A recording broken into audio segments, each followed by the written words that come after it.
Wow, look at the Mfolozi River and flood. It is absolutely fantastic.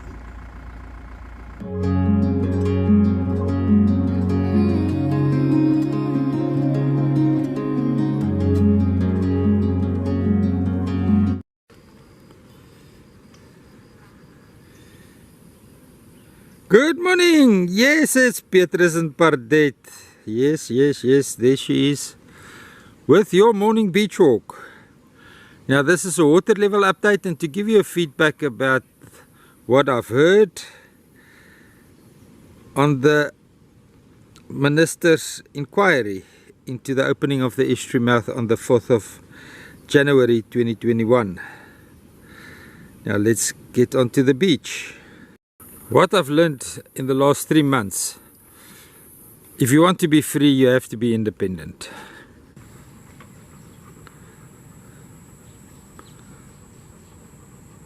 Water level update. As we can see, the water level is not as high as it was this time last year in December.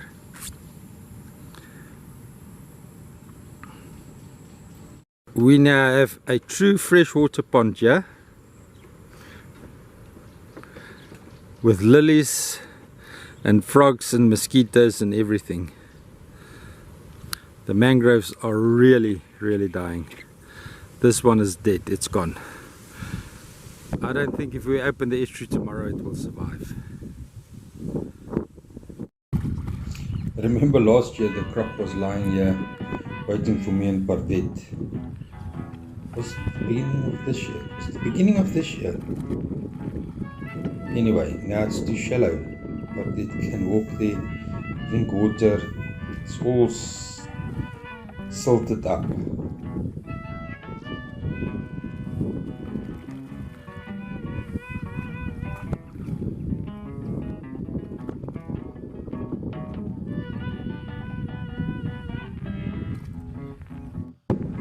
No animals was harmed in any way in the making of this video. Yes, that's a fact. Even with the tractors and the boat trailers driving here, there is no harm to any animals. Take my word for it, or go and do your scientific research, because whatever scientific research I give, you don't read anyway. So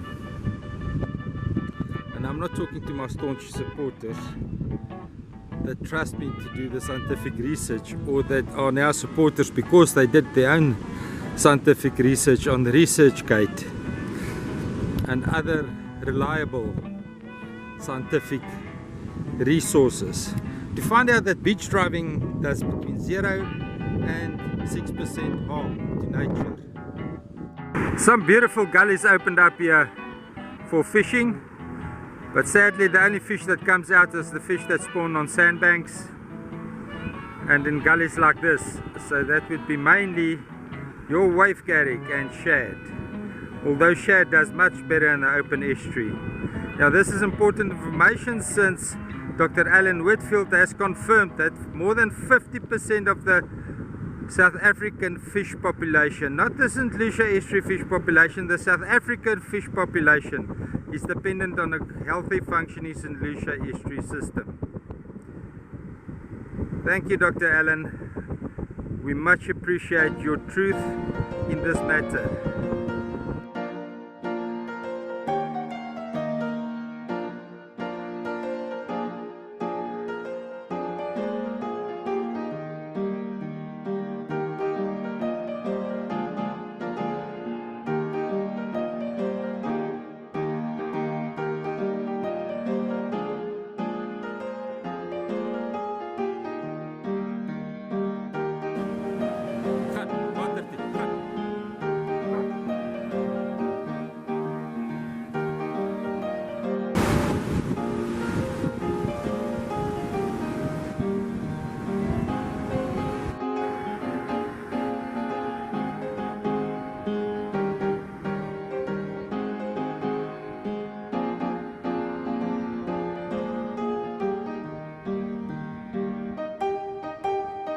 Just to give you guys an idea, this is not even mean low tide yet. Mean low tide meaning the lowest low tide that we can get on spring tide.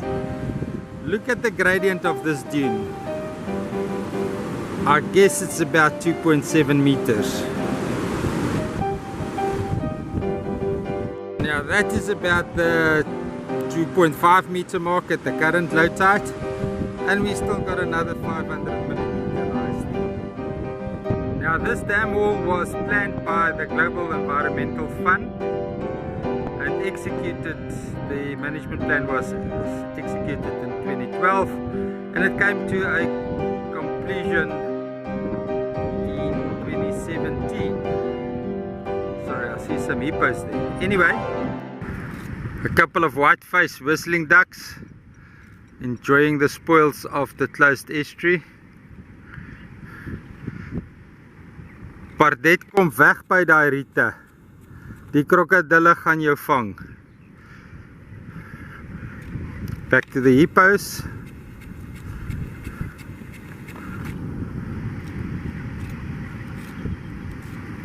They're very shy this morning because of the wind blowing. Now the only scientific achievement that this dam wall has reached was to pump the estuary full of mud. And it's now surpassing the small craft harbour. It's going further and further north into the system. Now if you, wow, look at this huge crocodile right in front of us. That's like about 60 meters away from me in Pardet.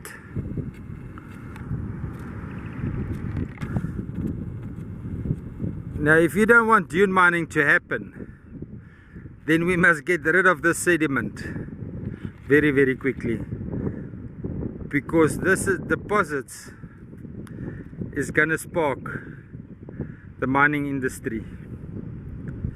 I've got nothing against dune mining, as long as children are fed and they don't have to go hungry to school or to bed.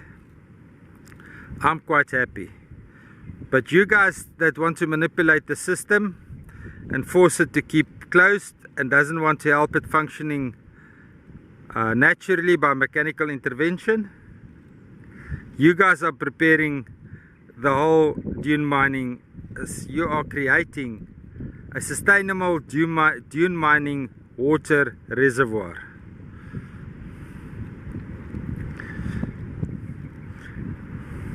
Nee, Tony Connie.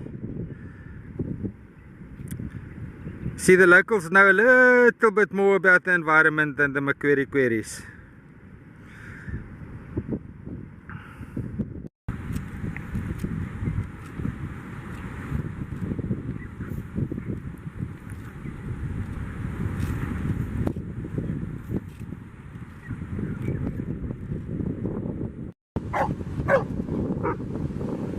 Ga speel in die water, gaan.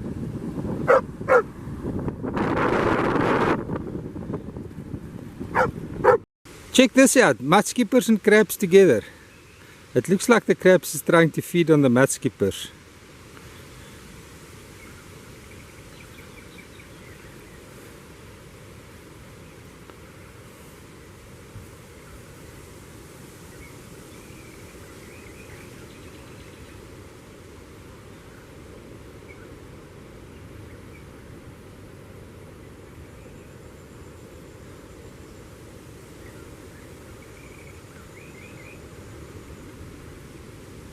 But they're having a hard time staying away out of the way of the crabs.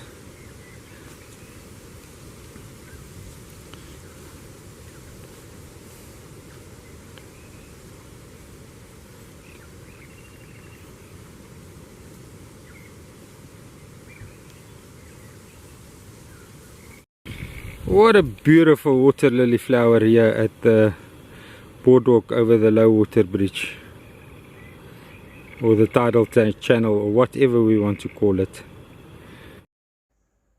As we can see, that there's no way that the estuary is going to breach from this side into the ocean. It's just not going to happen. It's a fairy tale.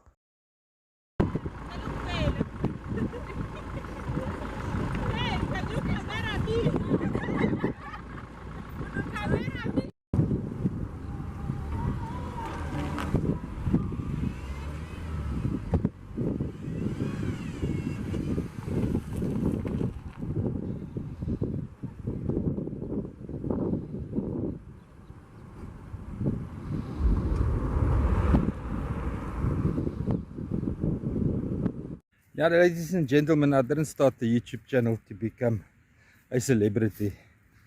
Thank you very much for watching. Please like, share and subscribe. But I don't do the meet and greet thing. I appreciate you watching the videos. The videos is for you to see what is happening in St. Lucia. First and utmost, I want to address the elephant in the room. I put my full trust in the current management team of Isimangaliso Wetland Park Authority. They seem to be open and transparent, but through the last 2 meetings, especially the one with the chair lady of the portfolio committee visiting currently, they are trying to manipulate her itinerary, and it looks like they hijacked her itinerary. Guys, that's very disappointing. If you want to be transparent, any member of parliament should be welcomed here by the public, and we can give our perspective on what you guys are doing. If you don't like that, then you're not transparent. My concern is with nature, firstly, and secondly, with what inheritance are we leaving our children? Are we totally changing the cultural background and the religious background of our children for the sake of our personal prosperity? Hierdie volgende vraag wil ek vir Elise Tempel vra. Ek doen dit in Afrikaans. I'm doing it in Afrikaans because she's an Afrikaans journalist. Elise, jy is nou anti-trofeejag. Jy het hierdie land se buitelandse beleid seker al miljoene, miljarde rande gekos met jou artikels oor trofeejag, waar jy dit teen staan. Kan jy my asseblief, ek is vriends met jou op Facebook, stuur my asseblief een link van een van jou artikels waar jy swart armoede bevorder, bevraagteken of selfs befonds. Baie dankie. I'm also gathering video evidence at the moment so that I can show Dr. Bruce Mann some scientific evidence of how shad turned cannibalist over the past couple of years. So it's not the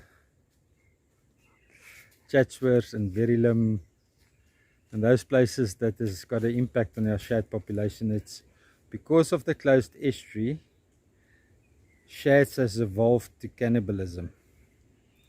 I don't know if we can ever reverse that evolutionary spark that we created. Shad is now destroying themselves. They're decimating the population themselves, and it's not the angler, it's not the rock and surf angler.